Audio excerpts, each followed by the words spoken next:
Naghahanda namang maghain ng petisyon sa Taguig RTC si Dennis Cornejo para payagan siya makapagpiyansa.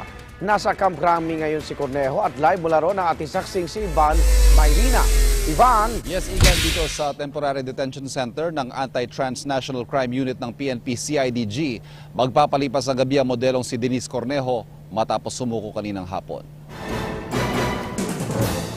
Pang-19 na detainee rito sa maliit na Temporary Detention Center, modelong si Dennis Cornejo. Walang aircon at kama ang silid. May isang banyo pero walang paliguan. Ininspeksyon ito ng kanyang lola at mga abogado bago siya iniwan kanina mag-aalas 7 ng gabi. Request lang niya is wag siyang bastusin, wag lang yung magpalabas ng mga very embarrassing na mga pictures.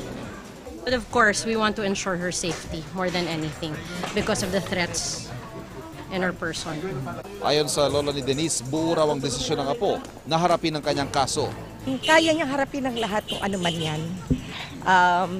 Yung mga accusations sa kanya, yung ginawa sa kanya. Non-bailable ang kasong serious illegal detention na kinakaharap ni Cornejo. Pero maaari pa rin niyang hilingin makapagpiyansa, depende sa magiging hakbang ng kanyang kampo at sa desisyon ng korte.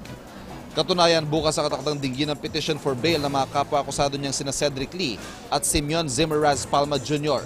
Even if it's non-bailable, the client can still file for bail. All the lawyers know that, as long as the evidence of guilt is not strong. Probably that would serve as a mitigating circumstance. But that is up to our lawyers. They will have to file a motion to bail. At Igan, inihahanda ng ang petition for bail ng kampo ni Denise Cornejo at gagamitin daw nilang lahat ng legal na paraan para mapawalang sala si Denise. At live mula sa Camp Crame sa Quezon City, ako si Ivan Mayrina, ang inyong saksi.